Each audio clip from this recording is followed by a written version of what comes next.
Good evening students, guidance for WBCS channel सकल के welcome. तो आज আমরা वेरी वेरी इम्पोर्टेंट एक टपिक নিয়ে डिसकास करते चलेছি। This is error correction from CGL exam 2020। तो number 1, I can swim very fast when I was only 5।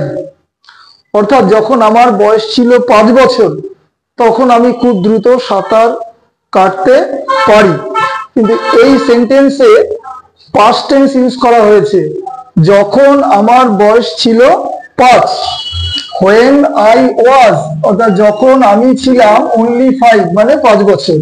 তাহলে এখানে যেহেতু পাস্ট টেন্স ব্যবহার করা হয়েছে তাই এখানে ক্যান মডাল এর পরিবর্তে কুড হয়ে যাবে, এর পরিবর্তে কুড হবে।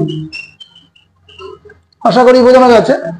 Number 2, the prime minister along with the other minister have left for the USA।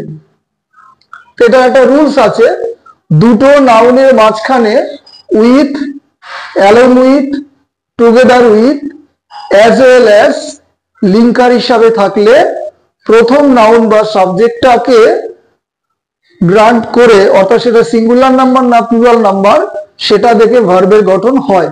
তাই অ্যালং উইথ এর আগে দ্য প্রাইম মিনিস্টার আছে, the prime minister obviously singular number, এই জন্য আমার ভার্বটা হ্যাভ এর পরিবর্তে হ্যাজ হবে, হ্যাজ হবে।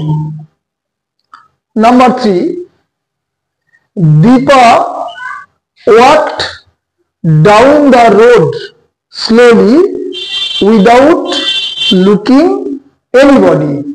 বাক্যটাতে কোথায় ভুল আছে দেখো। পাস্ট টেন্সে ঠিক আছে, ওয়াকের সাথে ইডি, ওয়াক ডাউন দ্য রোড রাস্তা বরাবর হেঁটেছিল, স্লোলি মানে ধীরে ধীরে, উইদাউট একটা নেগেটিভ সেন্স এই জন্য এনিবডি বসেছে উইদাউট এর জন্য, এটাও ঠিক আছে।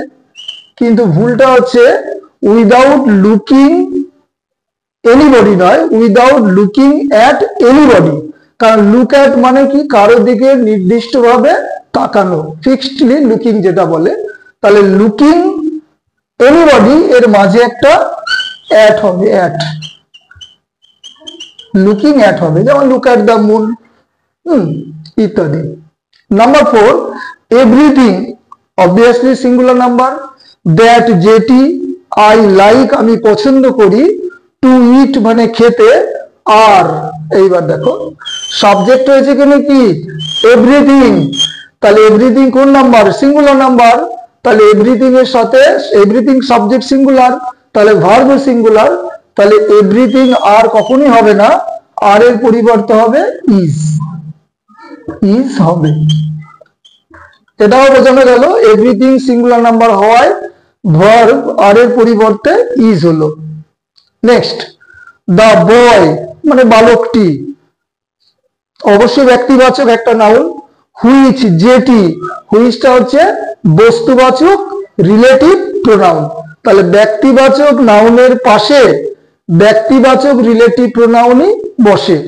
তাহলে ব্যক্তিবাচক রিলেটিভ প্রোনাউন কখনোই হুইচ হয় না, সেটা হবে হু। তাহলে এবার যদি আমরা বাক্যটাকে কারেকশন করি, the boy who stole the money, যে অর্থ বা টাকাটা চুরি করেছিল, ওয়াজ কট মানে ধরা হয়েছিল, বাই দ্য পুলিশ। তাহলে যেই বালকটি টাকাটা চুরি করেছিল তাকে পুলিশ ধরে ফেলেছিল। পাস্ট টেন্সের প্যাসিভ ভয়েসে বোঝানো হয়েছে। তাহলে এখানে সাবজেক্টটা হচ্ছে দ্য বয়, এর পাশে রিলেটিভ প্রোনাউন হবে ব্যক্তিবাচকের, this is who not which.